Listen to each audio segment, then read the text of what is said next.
You know, it's crazy. Like, you know, Tin Can Phone, it started in prison, you know, and when we came home, they kept like our first interviews and all of our first content in bondage. We had to start over, you know what I'm saying? We lost Armon and we lost Joe, but we gained Blue. Tin Can Phone. Did that time and I bounced back. Had us in the beanies, now snap back. Boys in blue trying to snap back. Trying to make sure that my guys never go back.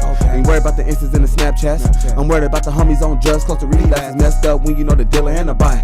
Look him in his eyes, I can tell if he lying. Been locked up with gorillas in the lines. Yeah, respect it, get you far and don't move around blind. Forget about the chow hall, I ain't waiting in line. Bust down on the bed, spread with the homies. Not no more, we on the streets waiting for him. Free such and such, free with you wop. We all on cable talking it out. Me, Mike and Blue and a couple of guests. Pumping knowledge like petrol, who got the gas? Doing the work, trying to heal from my past. Politicking on the yard, trying to touch me a bag. Mike was on the yard with the hitters and the salve. Orange beanie on his head with the thing in the bag. Blue photo shoot fresh, sharp enough to cut a wrist. First day of school, coolin' ain't with the cuddling. Tin Can Phone, yes, gang in this bitch. Tin Can Phone, yes, gang in this bitch. Tin Can Phone, yes, gang in this bitch. Mike, Blue, Queaz. Welcome to another episode of Tin Can Phone, Season 2. Super excited about it. Super special episode. It's live for the people who are live, who are you all people, and you all people. And then later, people will be hearing this, and it'll be live to them, but in the past or something. But we are here in this current temporal moment as a part of the Vanport Mosaic Festival, which is super exciting, which the theme of this year's Vanport Mosaic Festival is housing, which we'll be talking about. And then using this cyborg technology, I will see, remember, please invite everyone to June 6th at 5:30 p.m. Alberta House, following the festival, part of the 7th Vanport Mosaic Festival, May 20th through June 7th. A place called home, past, present, and future of housing our communities, 5:30, free by donation. Info, link. Alberta House, formerly known as Armon House, the address. Find it. Go there. 27th. It's going to be super exciting, and even kind of have been talking to Laura about this particular year of programming about housing, and is interesting. If you're in the room, which many of you are, these are all photos from particularly Alberta Street, Alberta neighborhood, and then for those of you who don't know, the Vanport floods occurred when Vanport, the housing place, I'm going to start over. During World War II, there were shipbuilders and they needed temporary housing. And that housing washed away with a flood, which is why the Vanport Mosaic's namesake exists and why we're talking about housing at the 70th anniversary, 80th anniversary of the building of Vanport. So we're talking about on the building side right now. And we're excited 80th. And so we're excited to particularly welcome Blue and Queaz to talk about the nature of trying to find housing in the 21st century as a formerly incarcerated person. Man. Yeah, that's what there we're doing. It is. That's what we're doing. It's good to be here. You introducing everybody, that's it? I'm introduced. That's what I remember. That's I said the before introduction? I was kicking it. It was like I'm the goalie and I kicked it back into the field. All right. And you're the center forward or side forward or Queaz. You two figure it out. Right. So I'm just glad to be here on Tin Can Phone with my guy, Michael Bernard Stevenson Jr. and Queaz Audie, Misfit Audie. It's good to see you. And we're going to have a special guest on tonight. Yes, you got it. We got Shalimar. We're in her business that she started. It's beautiful. They make smoothies like you wouldn't believe. Yes. It's delicious and feels good in here. So we're glad to join her and have her join us. And it's going to be rad. Also, I don't know if this is Shalimar's to talk about a little bit, but she hires people here who've come out of an incarceral context and sort of creates space for people to work at jobs that they don't hate, which is a big thing that we sometimes talk about. So that's beautiful. I love it. Thank you. It's like you wear too many hats, you know? I do. Hey. You love both of us. Queaz, you want to introduce yourself to everyone? There's a bunch of people here, and if you weren't plugged in like a cyborg, I would spin the camera around, maybe at the end. We'll check it out. But he can't see them. Oh, he can't see them. Yeah. Hey, I can't see it, but I know I'm near though, so you know what I'm saying? I know I'm there, so you know what I'm saying. It's misfit, man. It's the Audi. Um, I'm living it. You know what I'm saying. I'm living exactly what we talking about today. So I'm interested to see thoughts, hear what Blue got to say. And just give feedback because, like I said, I'm really living it right now, dealing with this housing and dealing with understanding that right now I'm still my record and figuring out how to move through society as that, but also continuously proving that I'm more than that, which is another tin can phone, Blue Art Gallery project, more than one man. I'm living that right now also. So yeah, I'm interested to dive into it and kind of break down how those two are existing together and still prospering though at the same time. Misfit. It's interesting that you bring that up because I want to say this happened between episodes, and would be relevant, I know, for these listeners here to talk about what region you're living in now and whether or not it's dangerous there. um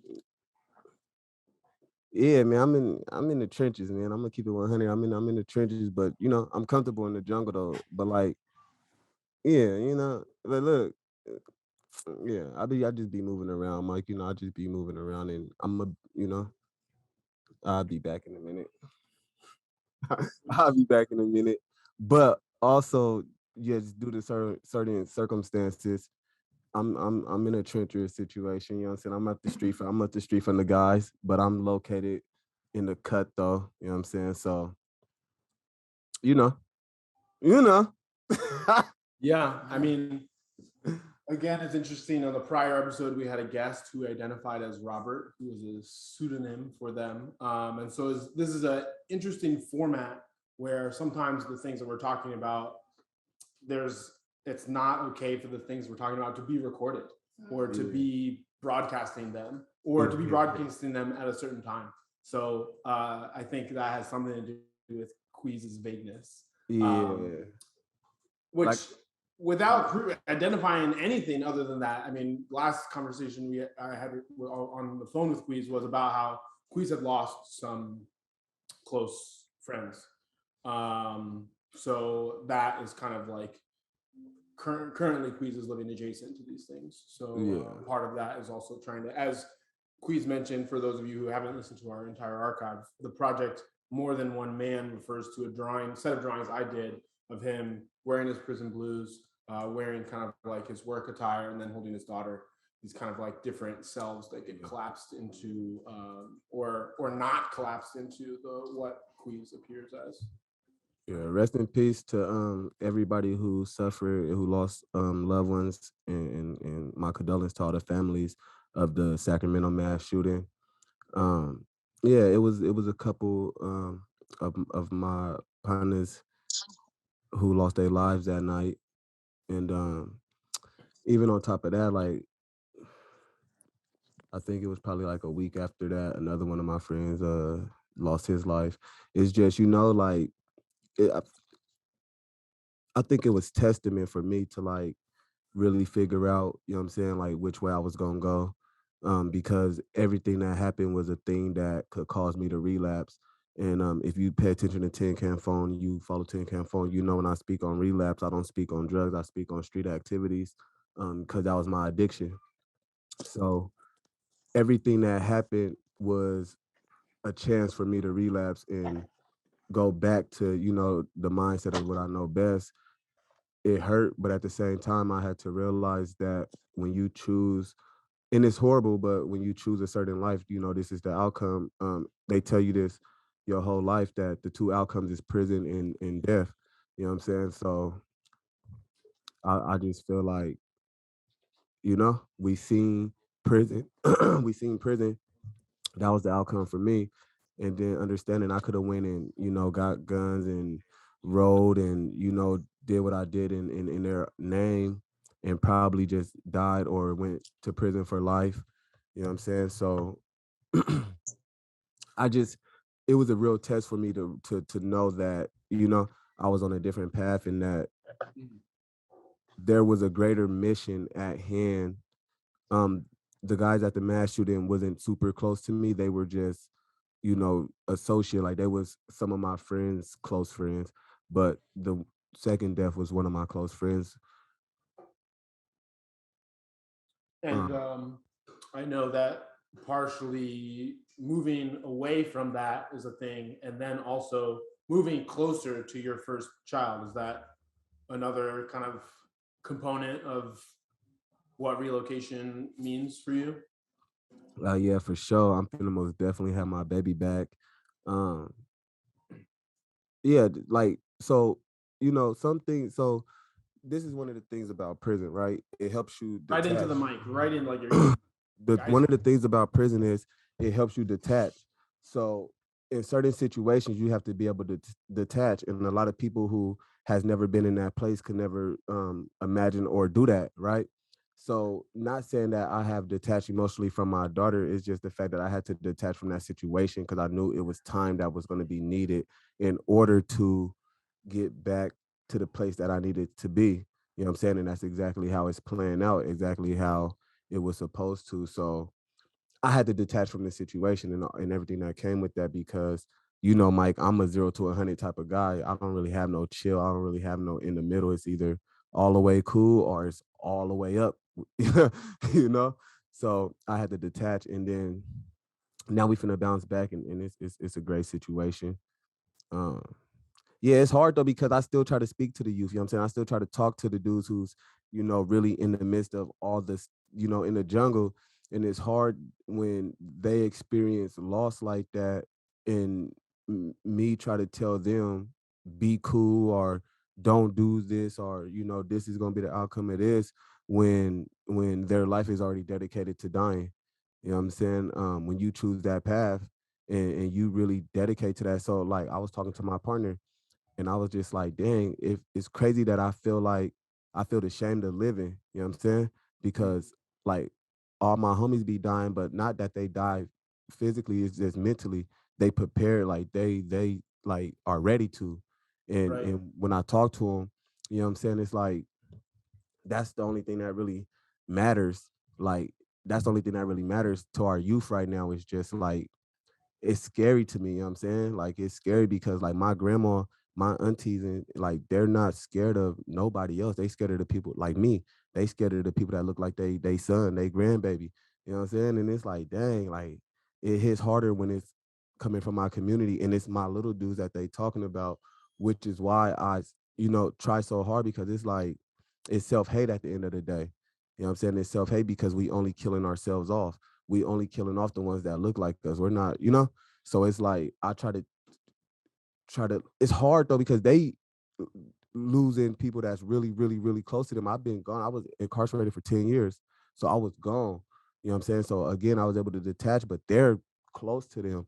And I'm trying to tell them not to avenge their friend or not to do this or not to do that. And just play the balance, but also let them understand that I actually been there. And, like I said, it's the two endings, it's prison or death. And I went to prison. Shout out my mentor Rob Richardson. He told me I've done everything in the streets but died, and he woke me up with that. You know what I'm saying? Like when you think about it, like I really did everything in the streets but died. So just this make a change thing is like them losses is real for me, and it's hard to walk away. I ain't gonna cap. It's hard to walk away. It's hard to not do the things that I was raised to do, but also dealing with trauma, healing from trauma, and understanding that, I can't use those tools, Mike. The tools we always talk about that we got to shed when we speak on the snakes. I can't use those tools. Those tools can't exist no more. So, you know, it's hard though because I feel like I'm letting down the nation. I feel like I'm letting down, everything that I was once taught, everything that I was once stood on, everything that, you know, like I said before, the heart that got me here is the same heart that I gotta leave now. You know what I'm saying? Like this the heart that got me through the jungle. This the heart that got me to this place. This the heart that got me to be who I am. But now it's like I gotta leave that heart behind and become a different person type situation.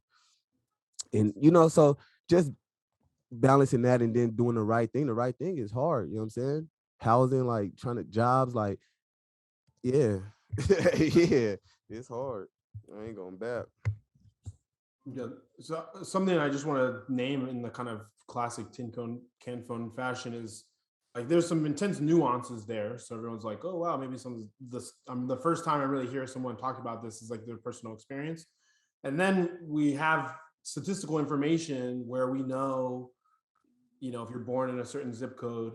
And so here you have someone talking about how it's almost impossible to leave, and the mindset being there is you don't know any other life other than that. And then also there's the hurdles of like, where do you go and what do you do when you get there? And so all that to say, maybe there's a perfect time and drink flow to introduce our guest, Shalimar, coming on.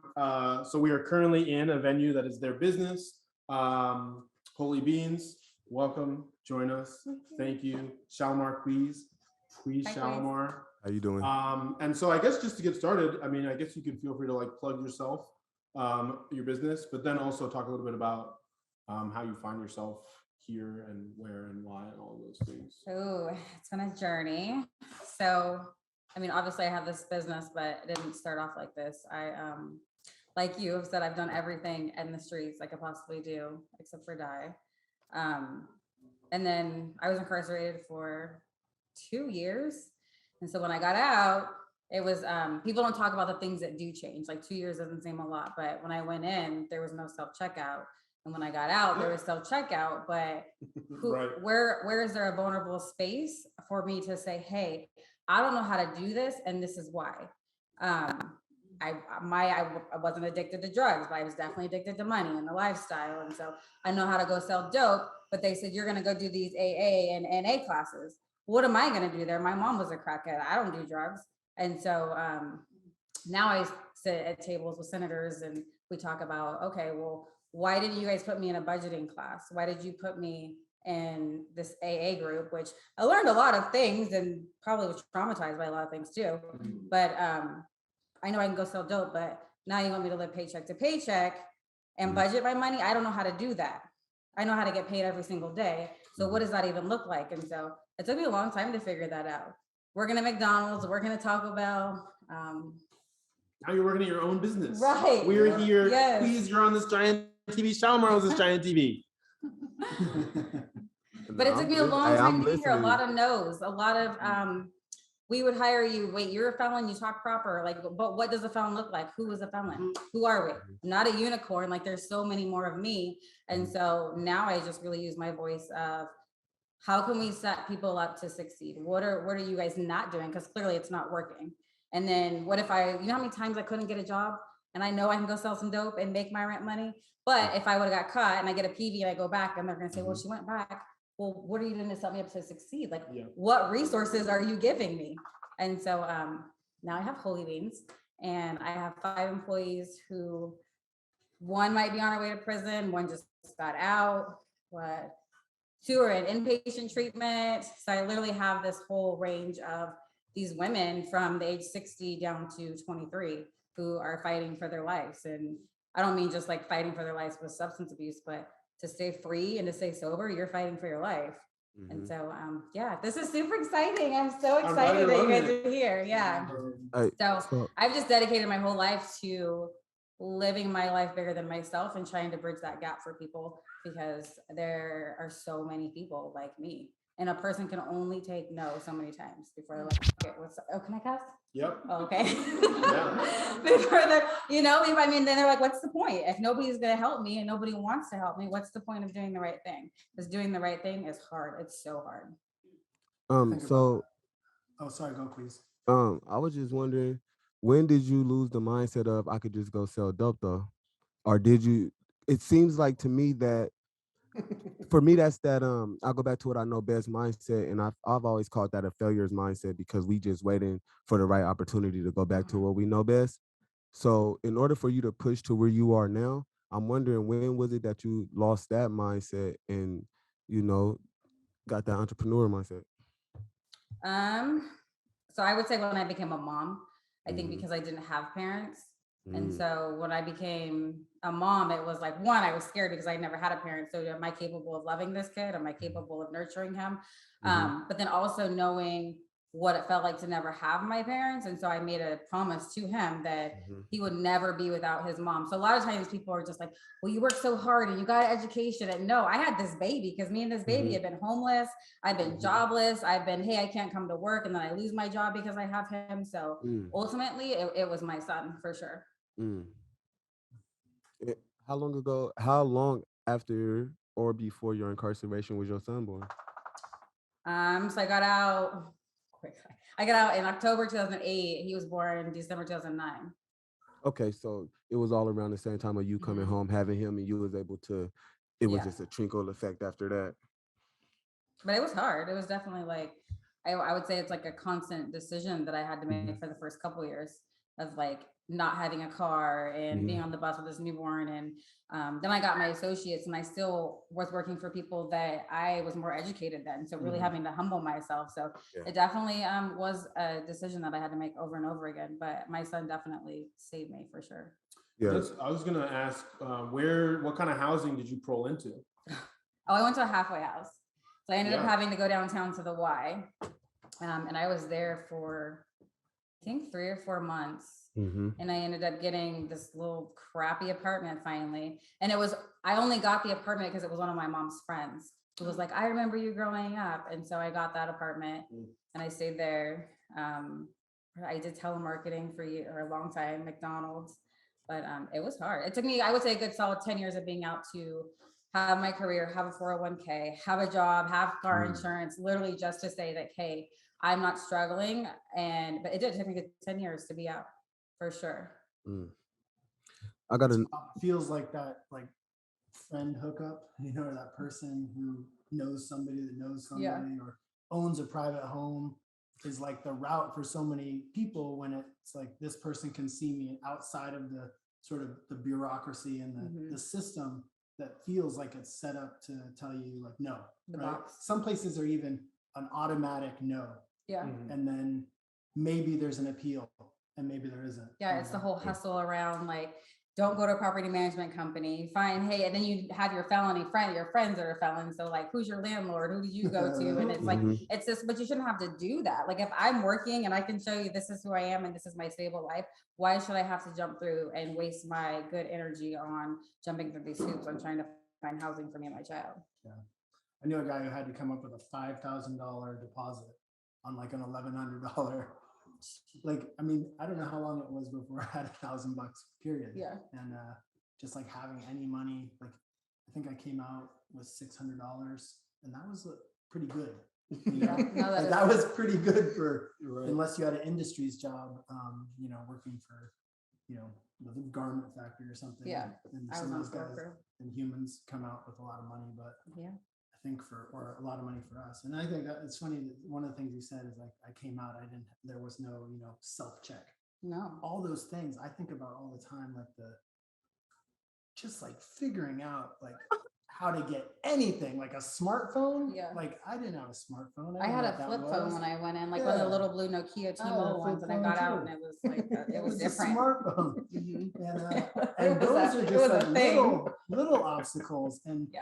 and sometimes I think about like some of the privileges I had growing up that peers didn't have, or skills, and how do you navigate this stuff? Like, what if English is your second language? You know, like all these different things that are like stacked against a lot of people. Yeah. And the struggles that I have are real. Like finding a place, like my place is not like the best still, Right. you know, still. And it's beautiful for me. And that's also another blessing of like being on the inside, is like you learn to wipe tables and clean bathrooms. There's no job beneath you, you know. Yeah. Like you're willing to work hard. And then you're like out here and you're like, look, I got these skills and who's gonna see me? No. Yeah. You know what I mean? Well, even And then yes, at like, Coffee Creek. I got a good job. Yeah.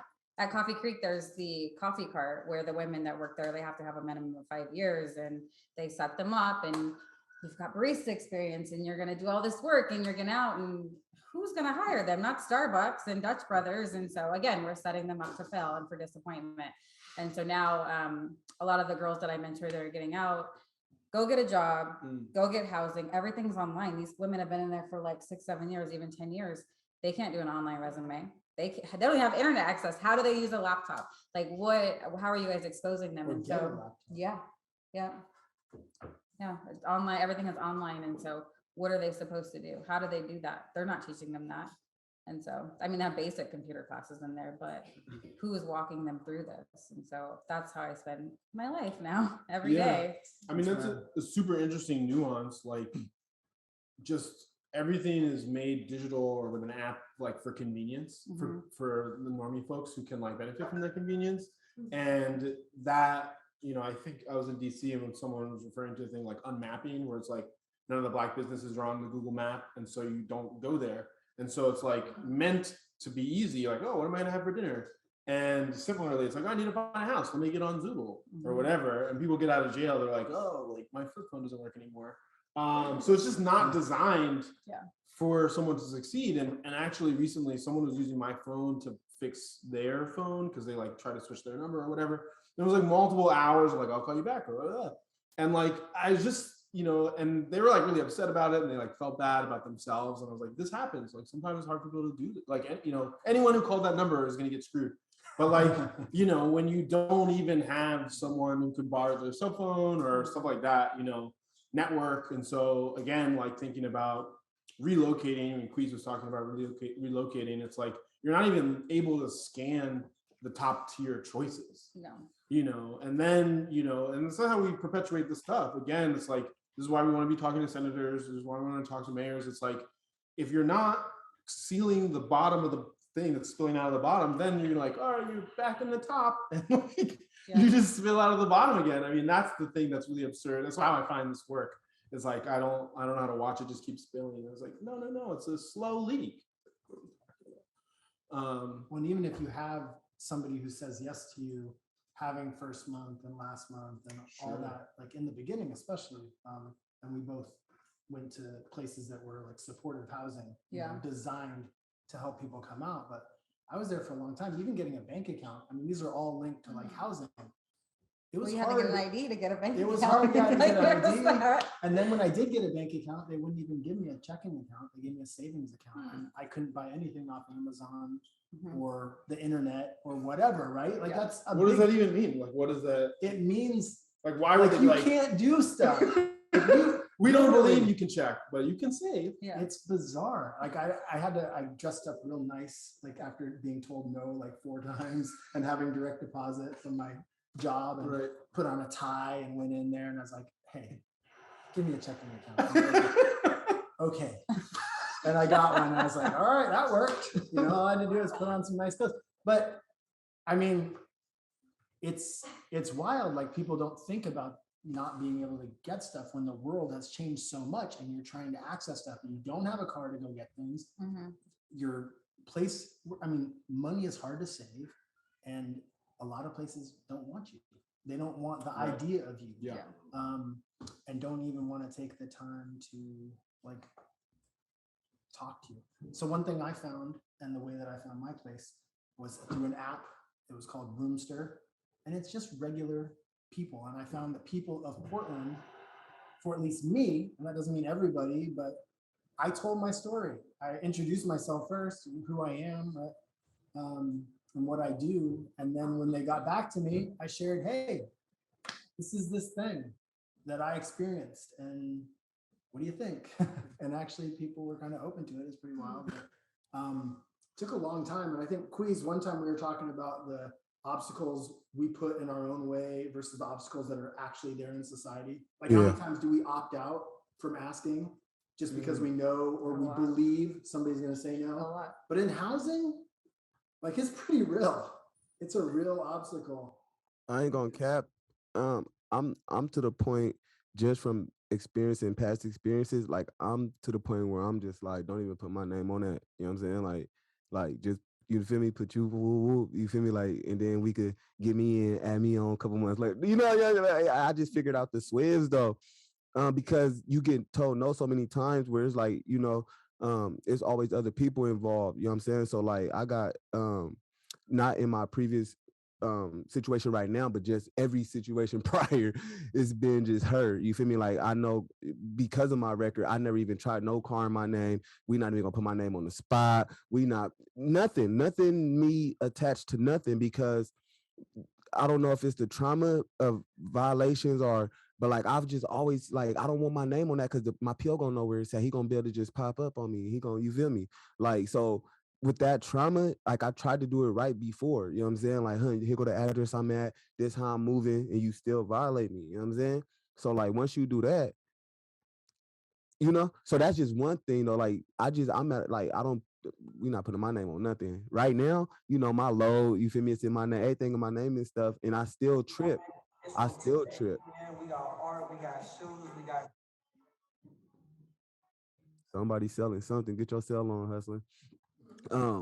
But like, you know, I'm just now realizing, and I think it's a song. It might have been Big Timers or somebody put everything in my mama's name. You know what I'm saying? Like we was promoted to like, you know, don't have nothing in our name, but I'm realizing credit. I figured out credit, you know what I'm saying? And how that work and how you can like build yourself on paper. See, so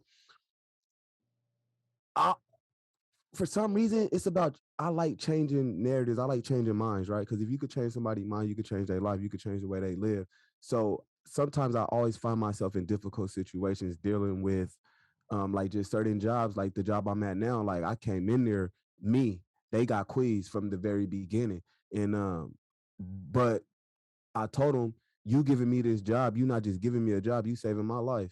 I said, because I done put in applications before this and everybody said no. So if you say no, it's back to the streets for me. I ain't gonna lie. And I told the hiring person that I'm like, I ain't gonna lie to you. You say no, it's over with for me because I done did everything I can. I said, for you save my life though, you give me this job, I'm gonna work hard. I bet you I work harder than anybody in this shop. And within 30 days, I had a promotion, you know what I'm saying, machine operator. And I've been rocking that for a little bit for over a year now. But that don't work for everybody. Like I just know that my work ethic is gonna carry more weight than my record. I know that my personality, everybody don't have that either though. But I'm gonna go in there, I'm gonna make you laugh. I'm gonna go in there and I'm gonna change the mood of the whole room. And when I talk to you, you see, so communication is really key, especially when you understand that you are your record. It's gonna come out. You know what I'm saying? Like it's gonna come out. So for me, presentation is everything. You know what you eating, but the way your candy wrapped up, you just like, man, I gotta have that. You see how it's wrapped up? Rapping is everything. Presentation is everything. The problem is we go in with a loser's mindset, like I ain't gonna get it. So I go in there with an attitude. I kind of go, I might not shave my face, or I ain't gonna get it anyway. You know what I'm saying? But like you could go talk yourself into some things. Like I done talk myself into some things and I done talk myself out of some things too. You know what I'm saying? So I just realized, like I told me and Mike had a debate, and I call cap when people say that they can't do something because of their record. Because I just know business owners and you know, man, being one, like I got homeboys that did time, felons, they business owners, they having spots. So once you see it, once you're a witness, I can't act like I don't see it. Like before, I didn't see it. Before it was just like, damn, everybody keeps saying no. They all the homies, but then I start realizing the homies ain't even trying for real. They lying. The homies, I'm being fooled for being a follower. Let me just go try real quick. And for me, I'm blessed because everything has fell into position for me the way that it should. It was hard work. Like she said, it was hard work, but being resistant, being down, staying down, like it has fallen into position for me. And that don't be the case for everybody. But as far as housing go, it's so hard. Like I'm terrified to put my name on anything, you know what I'm saying? Like, because I don't know, it's like trauma, it's PTSD. Like I think they gonna work with the people. They police might, you know, it'd be all type of thoughts that run through people's head, but just them saying no so much and then okay, they do give us the spot. Now we the spot that, you know, even at my job one time, somebody came up missing, like their stuff came up missing. It was instantly like Queaz. You know what I'm saying? I'm like, hold on, bro. Like for one, I ain't gonna steal. You know what I'm saying? Like, if anything, I'm going to take it. Like, in your face, I'm going to take it. I ain't going to steal, though. You know what I'm saying? Like, just because I had this on me. But then the manager tried to come, like, well, you know, you have been to prison, but not for stealing. I didn't go for stealing. You know what I'm saying? But understanding that it's always going to be that. Like, when you have your record, you're always going to be the one that the finger's pointed at.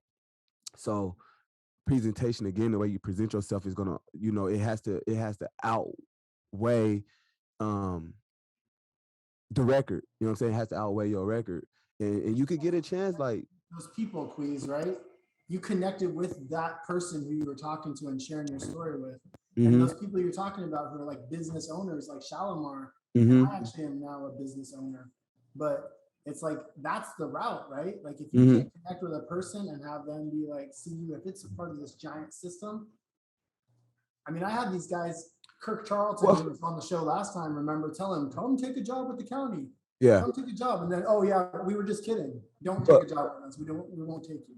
But Blue, we brainwashed though. We brainwashed. We coming in with the mindset that we can't do nothing because of the great American stories and because of the great prison warriors.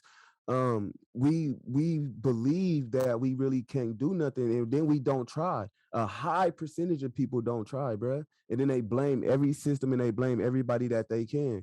You know what I'm saying? So I always have to play devil's advocate and call cap on the things that I see. People just, you know, when you believe in that, like you don't try, bro, and then you just, you know, that cycle. We in love with the cycle, and the rappers is just making it even better. Like we in love with the cycle. Nobody wants to be different, my guy. Like nobody wants to step outside. You know what I'm saying? Like everybody want to look like they rich, but nobody want to put in the work to get rich. You know what I'm saying? And to me, ownership is the only path to freedom. Yeah, no.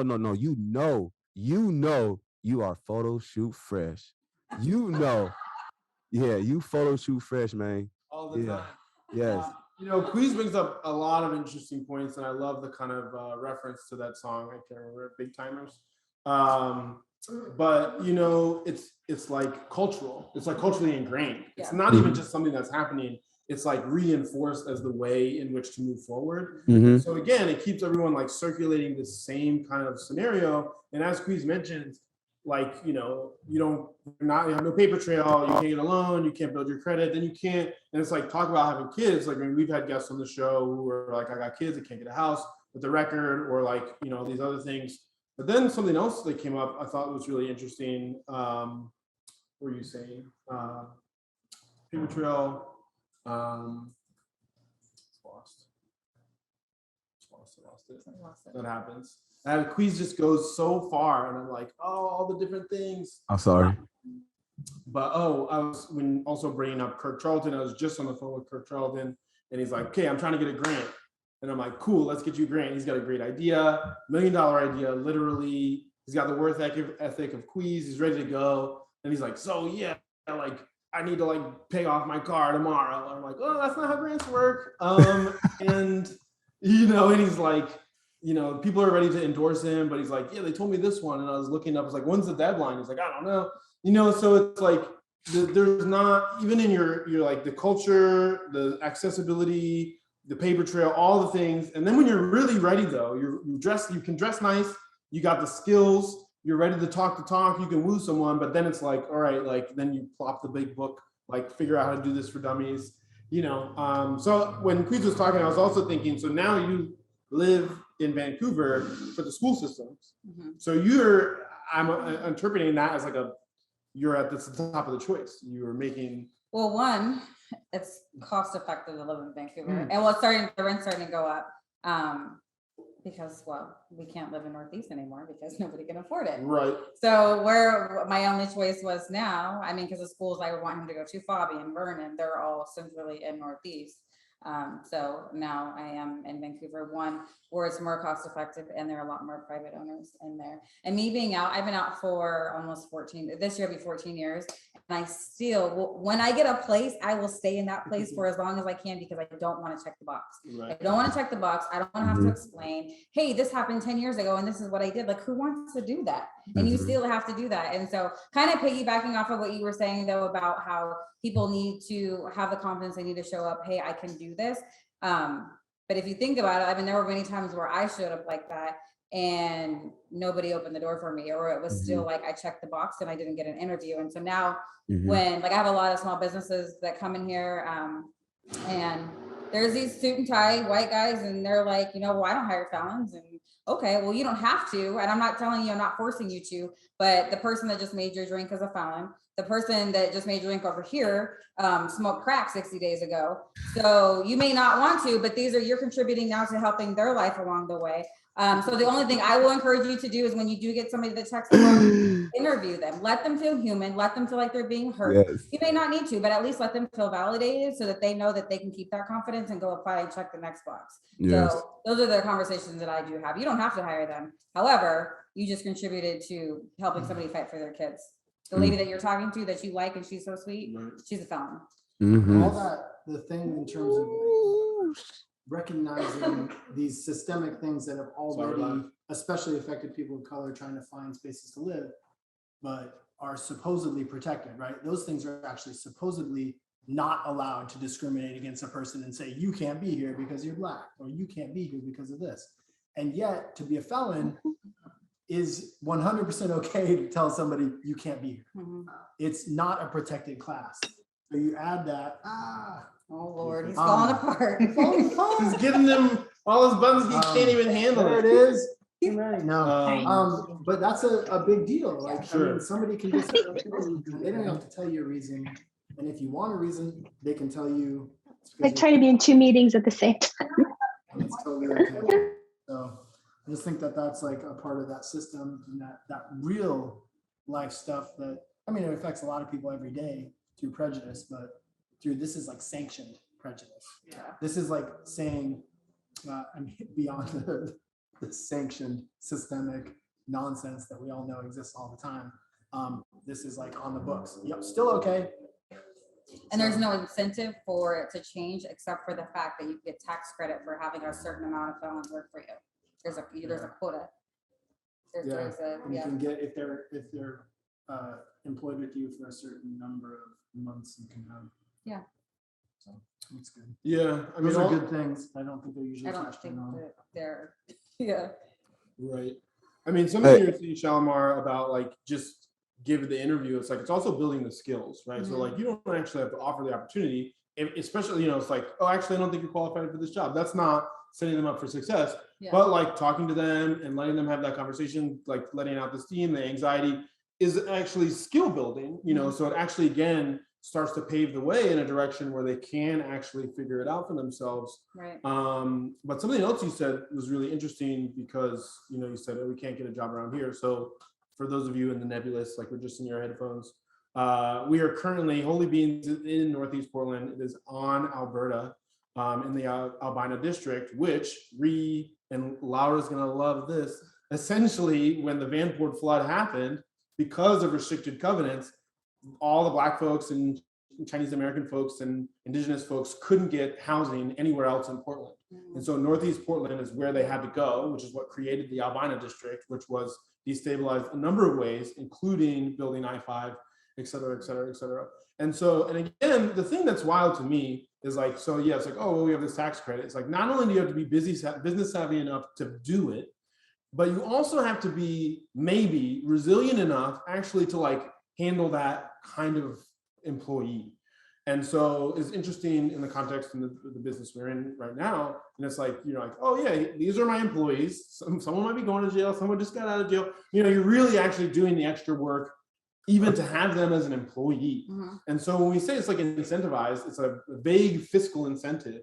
And it's funny because people talk to me, they're like, oh, the work you do is amazing. And I'm like, yeah, I mean, you could too. It's like, no, I could never. And I'm like, I didn't do anything special, actually. I just kept showing up. And so I think those things are really fascinating because, when we're like, oh, yeah, there's houselessness, there's crime. What are we going to do? It's like, keep giving someone a sandwich. But every day you can't stop because if you do, then it gets up, So yeah, I mean, this conversation is really interesting, not just in all of the nuances, but also like the literal geography of the place we are. I mean, normally we're all in our living rooms on Zoom recording this, but in this moment we're in like, a Black business return to this district, and in the specific context of this show, totally within an incarcerated context, but you're also in an interesting way. I think you're senior to all the guys on the show at 14 years out.